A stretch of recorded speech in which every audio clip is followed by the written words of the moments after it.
best practices, and way forward. The African human capital focal points have been champions on the human capital agenda in their respective countries to mainstream the narratives towards human capital as productivity driver. In lead up to the summit, each country has conducted in-depth cross-sector discussions on the status, trends, challenges, and opportunities in human capital, complemented with a clear commitments and roadmap. These have included technical and strategic discussions across critical areas, including health and nutrition, early childhood education, learning, skills and jobs, women and girls empowerment, and digital infrastructure. Your Excellencies, innovative best practices emerged and created an inspiring environment of cross-country learning. It is evident that human capital lies at the center of every growth story. I want to thank you all for sharing your experiences. The discussion touched on trends, best practices, and priority areas in each sector that needs to be prioritized. The need for cross-sector and regional coordination is important now more than ever. Your Excellencies, there are some key highlights from the months of deep dives in the key technical areas, knowledge and exchange, and yesterday's panel that I would like to share with you as follows. The first priority area is getting the foundation pillar right. Governments are doing a lot to address human capital, but not enough. Getting the foundational pillars right for accelerating human capital development will entail the following main areas. One, framing the human capital agenda in the country. Two, political commitment at the highest level. Three, building systems and enhancing institutional quality. Four, financing and accountability. Five, multi-sectoral approach. Six, implementation at scale. And the last one is leverage regional approach to invest in human capital.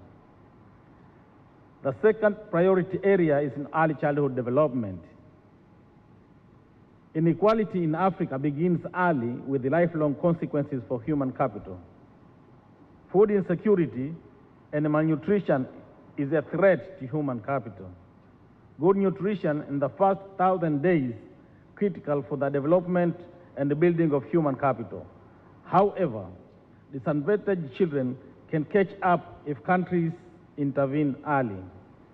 Compared to other sectors, budgetary allocations to ECD investment in Africa are low. There are policy options of integrating ECD actions at scale at a very low marginal cost by taking opportunistic actions across sectors, especially women and economic empowerment. The third emerging area is learning poverty. Countries will find it difficult to boost job skills at late life cycle stage. Basic foundational literacy and numeracy skills are critical for skilling and reskilling. We have a quote of Mwalimu Nyerere who said, "Education is not a way to escape poverty, it's a way of fighting it." It is worth reflecting on Mwalimu Nyerere's wisdom. The fourth area is equitable access to schools and skilling opportunities. About 110 million children are out of school, as well as millions of young people in the region are not in education, employment, or training, are emerging as a major development challenge needing urgent attention. Strategic interventions, including social protection, are required to harness and protect human capital, particularly out-of-school children and not in education, employment, or training should be deliberately included in the education system and skilling pathways expanded alongside opportunities for dignified employment or self-employment. The fifth emerged area is a technical and vocational education training. To address the labor market gaps for middle cadre of workers, there's a need to refocus on the TVET through policy frameworks and financing, including student financing and improved TVET linkages with industry and entrepreneurship opportunities. The sixth area is digital skills. Digital and 21st century skills for youth require alignment of the curriculum and project-based learning pedagogy, as well as focus on empowering teachers with the digital and digital pedagogical skills. To develop relevant skills, education system must be transformed and be more resilient to deliver education services both in and out of school at any time to accelerate learning. New education policies and actions need to be developed and require a focus on resilient systems that support anytime, anywhere learning. The last but not the least priority area is on job creation, including the need for entrepreneurship training and business support. Africa is not fully engaged in human capital. Not only is the region under-investing in its human capital, but it is also not reaping the benefits of its existing human capital. Only 60% of the region's working-age population is currently using its accumulated human capital in the workforce. Key policies and programs need to be in place to increase human capital use, include strategies that lower women's barriers to better jobs, upskills and reskills the youth and adult workforce to meet the demands of the evolving industries and mega trends, and equip entrepreneurs to be more productive and eventually create jobs. Thank you very much, Your Excellencies.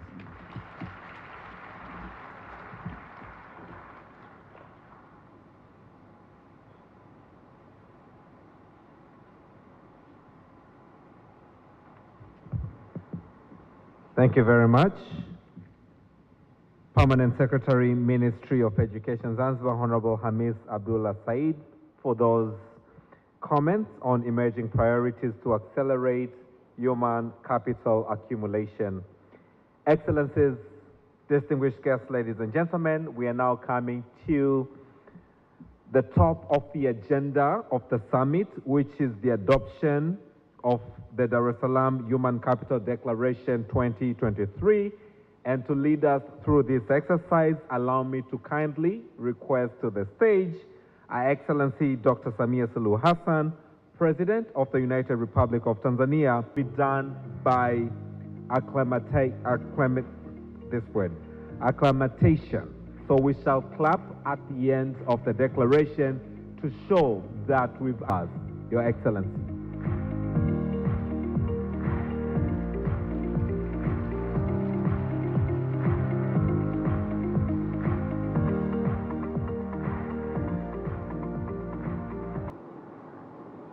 Excellencies and distinguished participants, it has been a long but fruitful day.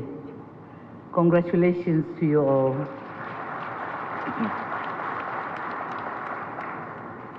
Now permit me to seize this occasion to reiterate my sincere appreciation to my fellow heads of state and government, vice presidents, President of Zanzibar, Prime Ministers, Ministers, and other dignitaries and members of delegations for your presence and participation in these challenges and prospects of human capital in Africa.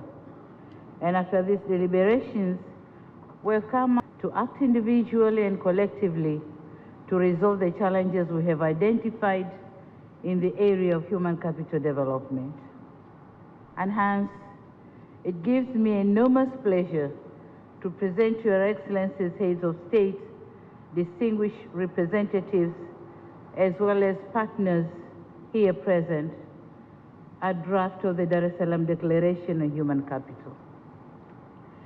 The declaration affirms that human capital development is critical for achieving sustainable, resilient, and inclusive growth in Africa, and that investment in human beings through quality education, healthcare, nutrition, jobs creation, and skills development is necessary for improved social and economic outcomes.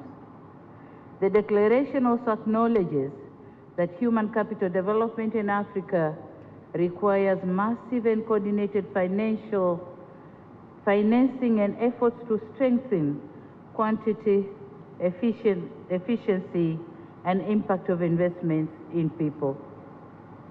And in this regard, the declaration that we are going to adopt by acclamation reforms our pledges in the following areas. 1, prioritize on education and skills development. 2, enhance health and well-being. 3, empower women and girls.